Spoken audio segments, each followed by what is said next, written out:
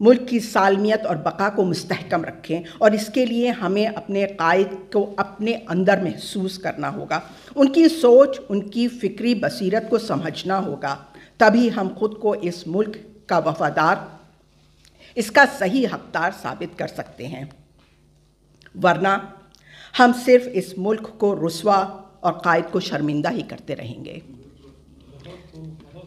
کوئی شاعر نثر کہے اور شعر میں اپنے خیالات کا اظہار نہ کرے، یہ ممکن نہیں ہے۔ کچھ انہی جذبوں کو میں نے شعری سخر دیا ہے۔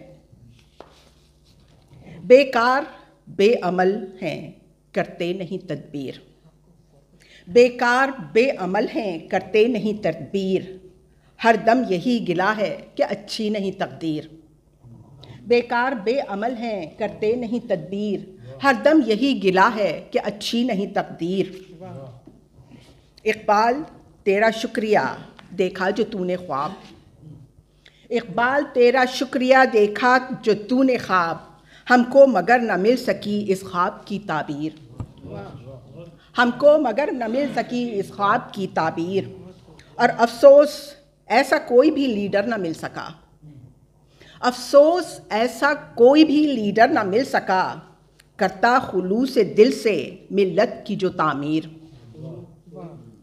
کرتا خلوص دل سے ملت کی جو تعمیر، رکھتے ہیں داؤ پر سبھی یکجہتی قوم کی، رکھتے ہیں داؤ پر سبھی یکجہتی قوم کی، طبقوں میں بانٹتے ہیں ہم کو یہ بے ضمیر، طبقوں میں بانٹتے ہیں ہم کو یہ بے ضمیر، ہے لیڈروں سے شکوہ مگر یہ بھی سوچئے، ہے لیڈروں سے شکوہ مگر یہ بھی سوچئے، خود اپنے بھی اوصاف کی ہم نے نہ کی تطہیر، خود اپنے بھی اوصاف کی ہم نے نہ کی تطہیر، ہے ہم کو یہ گماں کہ ادا فرض ہو گیا، ہے ہم کو یہ گماں کہ ادا فرض ہو گیا، ہم نے سجا دی چوک پہ قائد کی جو تصویر،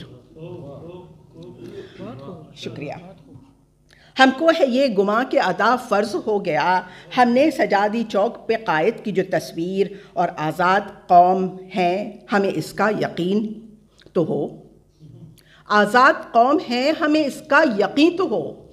یعنی آج کل ہم جو طبقوں، لسانی جھگڑوں اور ان قسم کی چیزوں میں قید ہو گئے ہیں، اپنے آپ کو تقسیم کر رہے ہیں، اس خیال کو میں نے یہ قلم بند کیا ہے کہ آزاد قوم ہے ہمیں اس کا یقین تو ہو، کٹتی نہیں یقین کے بنا کوئی بھی زنجیر، کٹتی نہیں یقین کے بنا کوئی بھی زنجیر، اور مقطع ہے کہ سیمی جو میرا کام تھا وہ میں نے کر دیا، سیمی جو میرا کام تھا وہ میں نے کر دیا، امید ہے اثر تو کرے گی میری تحریر، امید ہے اثر تو کرے گی میری تحریر۔